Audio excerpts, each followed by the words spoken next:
Évangile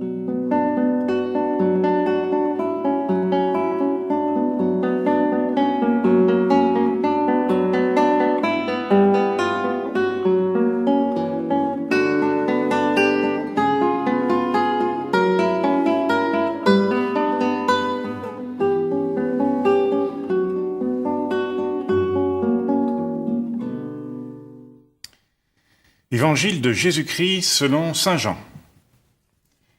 Il y avait un pharisien nommé Nicodème. C'était un notable parmi les Juifs. Il vint trouver Jésus pendant la nuit. Il lui dit « Rabbi, nous le savons bien, c'est de la part de Dieu que tu es venu nous instruire. Car aucun homme ne peut accomplir les signes que tu accomplis si Dieu n'est pas avec lui. » Jésus lui répondit « Amen, amen, je te le dis.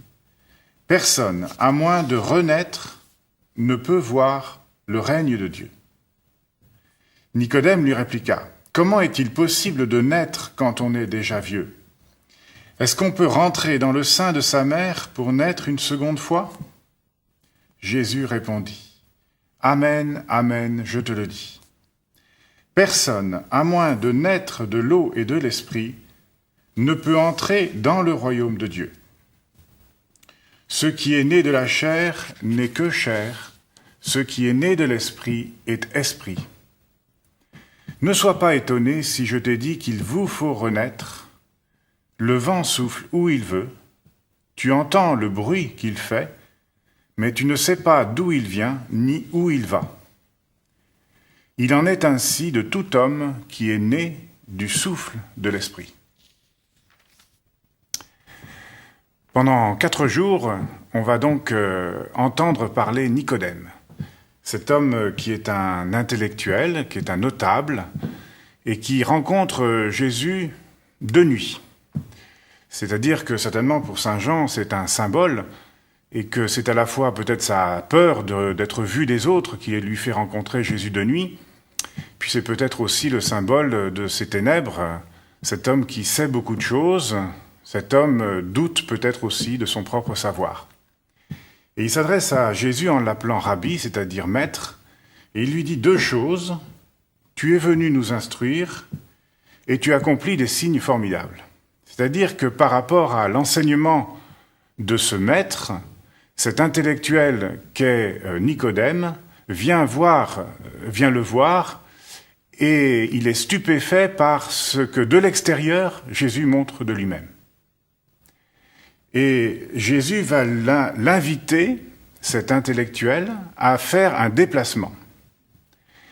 Et à travers son questionnement, qui est profond, qui est sincère, qui est motivé, Nicodème rejoint peut-être aussi tous ces hommes dans notre propre culture qui se posent de l'extérieur plein de questions sur l'intérieur de notre religion. Et du coup, la réponse que Jésus fait va peut-être nous permettre à nous-mêmes de mieux comprendre que la rencontre avec Dieu doit dépasser le cadre d'un questionnement intellectuel.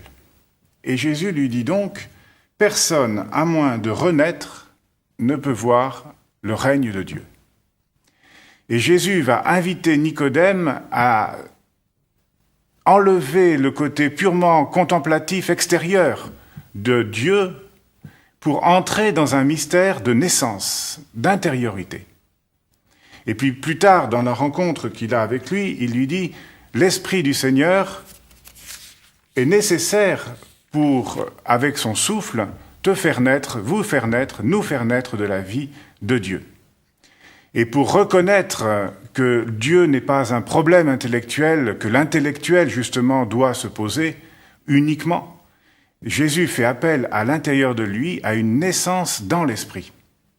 Au-delà du questionnement que toi, Nicodème, tu as sur Dieu, regarde qui est en face de toi. Je ne suis pas simplement pour toi, dit Jésus, un rabbi. Il faut que tu discernes en moi plus que cela, le règne de Dieu, voir le royaume de Dieu. Et en ma personne de moi, celui qui te parle, je suis plus que tu ne crois, et je t'appelle à croire qu'il y a en toi plus que tu ne le penses. Au-delà de ton questionnement intellectuel, dis-toi que tu as aussi en toi une vie de l'esprit, qu'il te faut chercher comment naître d'en haut. Oui, tu penses que naître d'en haut est impossible quand on est vieux. Eh bien moi je te dis que c'est possible.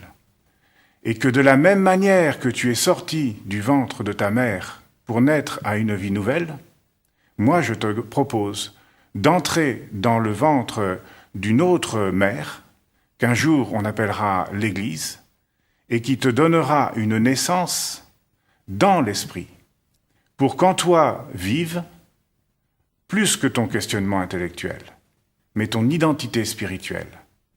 Et à ce moment-là, tu découvriras qu'il y a en toi un souffle qui vient de bien plus loin que toi, qui va bien au-delà de toi, qui souffle où il veut, quand il veut. Et ce souffle, Nicodème, c'est l'Esprit Saint.